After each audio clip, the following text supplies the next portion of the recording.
knowing what to do with it, he grew tired of it. In other words, he gave his authority to them by being so ever present, so with them in their company.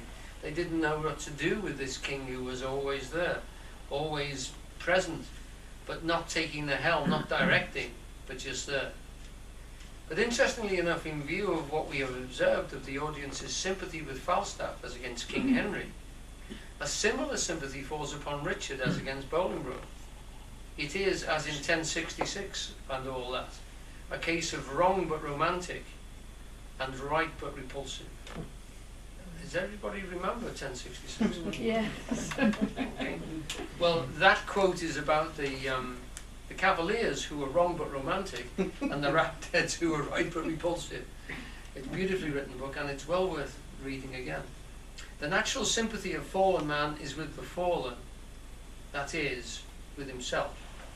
So our soft-heartedness for the loser in these particular cases is an indication, Eugene and David are saying here, of that fallen aspect in ourselves, that pity that we have for ourselves and for our lack of resolve. When at one point in the play, Richard recalls himself from the flux of his emotional indecision, he chides himself bitterly. Have we a Richard II amongst us? To chide themselves bitterly. Alan, please. I had forgot myself. Am I not king? Awake, thou sluggard majesty, thou sleepest. Yes. This thing about sleep again. Well put. I wish he had, the king doesn't have the authority you had then in the because of course he falls back to sleep. He dozes in it, you know, he's a sluggard in it. He's not that intellectually he's all there and he knows the things to say, but he doesn't have the will to actually put them into practice. Alas, even in that speech we observe the taint of emotional self-indulgence.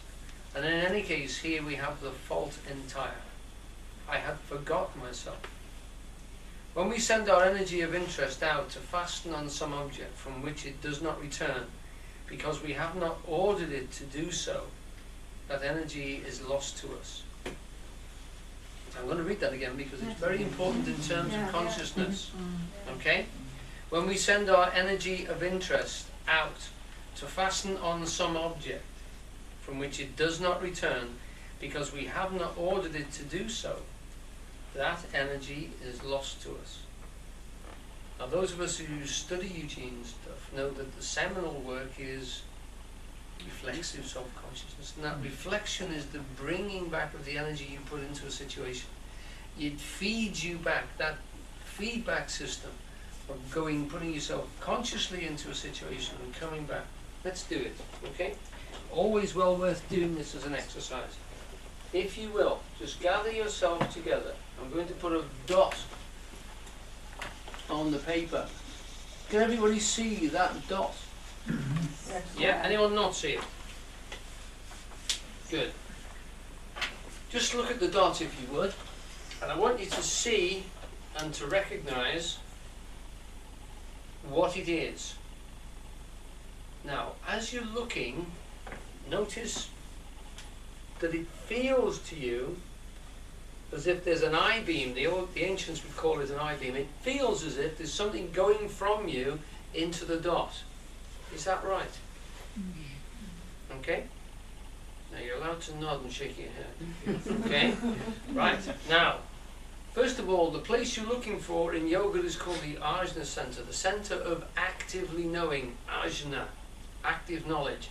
And you're looking at a point and you're analyzing it, and information from the point is coming back. You can see that I haven't properly completed it. There's parts which are darker than others, yes?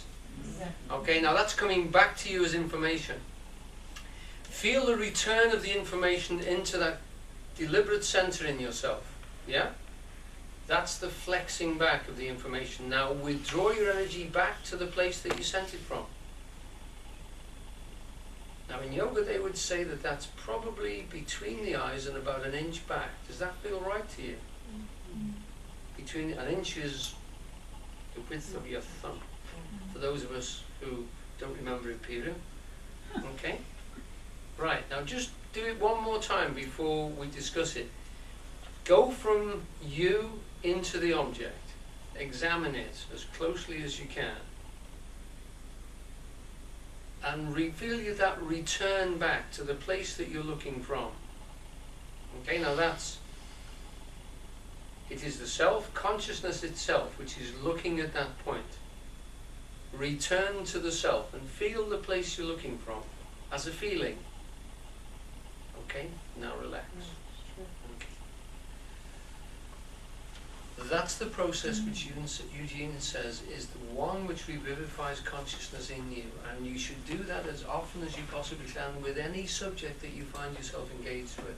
There's nothing wrong with focusing in a subject, but always withdraw. Recognize that you are the other important pole. Yes, that information is terribly important. The object is very important, but the subject that's watching is holding it in being. It's the consciousness that makes that object important, if it is important, or not important if it isn't important. It's that seeing which is the polarization of the existence of the universe. The universe exists in consciousness. Consciousness is one pole, and the objectiveness nature of the universe is the other. In recognizing that, you hold the whole thing in being, but you're as important to the world as the world is. And you recognizing that when you draw back into the consciousness. And that point you're looking from is a very vital center. In yoga, it's the command center, because it's actively knowing as opposed to passively knowing. And what we're talking about here is being active in the world, having a hierarchy of ordered places, and that place is the position of command, is the one of self-control.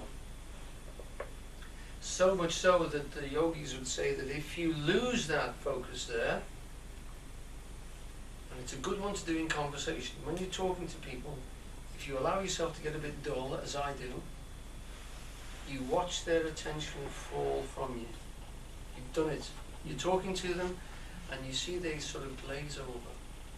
And you can see the focus shift back in the skull. Have you noticed that? You've lost them. The light's on, but there's nobody home. Yeah? That is what we're talking about. You recognize it, you feel it in yourself. Sometimes it's hard to hold your attention on a person. Sometimes the other things, and your attention drifts. Now, when you're doing that, notice when you go to sleep tonight in bed, you will go into a place, you'll actually isolate yourself from your surroundings with bedclothes, you'll get yourself with a modicum level of temperature, you'll hopefully be fairly quiet, you'll close your eyes and turn the lights out so there's very little information coming at you, and then slowly the mind will start to run. You'll stop consciously driving it into a situation and you'll allow it to run. At a certain point, you'll lose control and it will take you into a dream.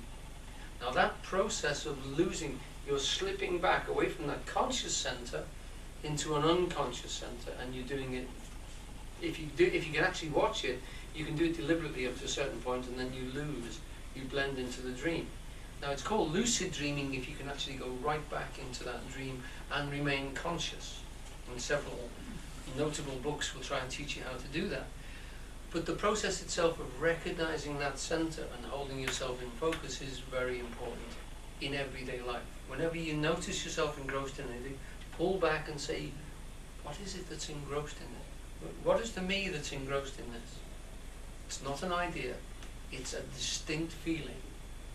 And as far as Eugene and the work that we do here is concerned, that feeling is as close to the knowledge of yourself as you will ever get.